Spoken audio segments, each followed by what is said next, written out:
खरूज और उसका 22वां बाब, जो 31 आयत पर मुश्तमिल है। अगर कोई आदमी बैल या भेड़ चुरा दे और उसे ज़बह कर दे या बेच डाले, तो वो एक बैल के बदले 5 बैल और एक भेड़ के बदले 4 भेड़ें भरे। अगर चोर सींध मारते हुए पकड़ा जाए और उस पर ऐसी मार पड़े कि वो मर जाए, तो उसके खून का कोई जुर्म नहीं। अगर सूरज निकल चुके तो उसका खून जुर्म होगा, बल्कि उसे नुकसान भरना पड़ेगा। और अगर उसके पास कुछ ना हो तो वो चोरी के लिए बेचा जाए। अगर चोरी का माल उसके पास जीता मिले, खा वो बैल हो या गधा या भेड़, तो वो उसका दूना भर दे।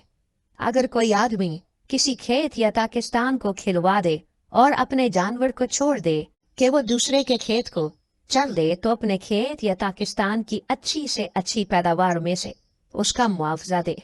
अगर आग भड़के और कांटों में लग जाए और अनाज के ढेर या खड़ी फसल या खेत को जलाकर भस्म कर दे, तो जिसने आग जलाई हो वो जरूर मुआवजा दे।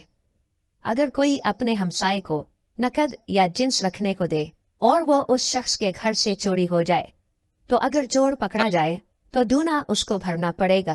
पर अगर चोर पकड़ा ना जाए तो उस घर का मालिक खुदा के आगे लाया जाए, ताकि मालूम हो जाए कि उसने अपने हमसाये के माल को हाथ नहीं लगाया।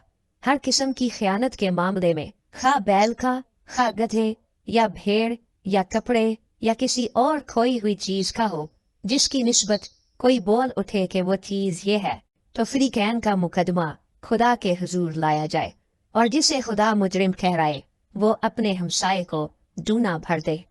अगर कोई अपने हमसाये के पास गधा या बैल या भेड़ या कोई और जानवर अमानत रखे और वो बगैर किसी के देखे मर जाए या चोट खाए या हनका दिया जाए, तो उन दोनों के दरमियान खुदावंद की कसम हो कि उसने अपने हमसाये के माल को हाथ नहीं लगाया, और मालिक इसे सच माने और दूसरा उसका मुआवजा ना दे।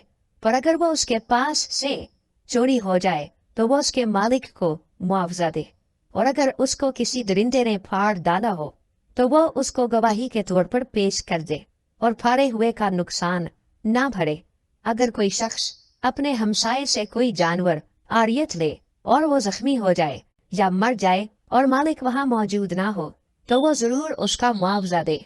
पर अगर मालिक साथ हो तो उसका नुकसान ना भरे। और अगर किराए की हुई चीज हो तो उसका नुकसान उसके किराए में आ गया।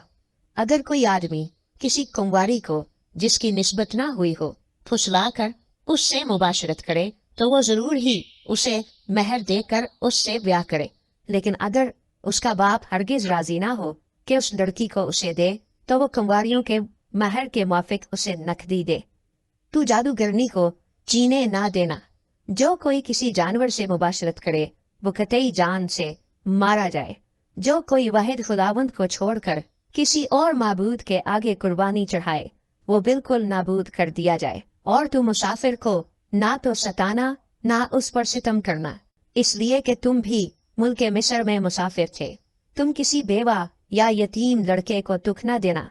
अगर तू उनको किसी तरह से दुख दे और वो मुझसे फरियाद करें, तो मैं जरूर उनकी फरियाद सुनूंगा और मेरा कहर भड़केगा और मैं तुमको तलवार से मार डालूंगा और तुम्हारी बीवियां बेवा और तुम्हारे बच्चे यतीम हो जाएंगे। अगर तू मेरे लोगों में से किसी मोहताज को जो तेरे पास रहता हो कुछ कर्ज दे, तो उससे कर्जहा की तरह सलूक न करना और ना उससे सूद लेना। अगर तू किसी वक्त अपने हमसाये के कपड़े गिरव रख भी ले, तो सूरज के डूबने तक उसको वापस कर देना, क्योंकि फकत वही उसका एक ओढ़ना है, उसके जिस्म का वही लिबास है। फिर वो क्या ओढ़ कर सोएगा। बस जब वो फरियाद करेगा तो मैं उसकी सुनूंगा, क्योंकि मैं मेहरबान हूँ। तू खुदा को ना कोसना और ना अपनी कौम के सरदार पर लानत भेजना।